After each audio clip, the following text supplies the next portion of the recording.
Why do cats knead when purring? Kneading, or the rhythmic paw, presses into soft surfaces, originates in kittenhood.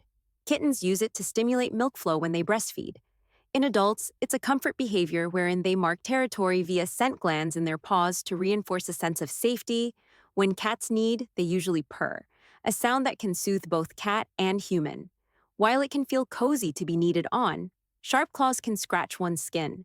You'll want to trim your cat's nails or provide soft blankets or a plush lap to channel kneading safety.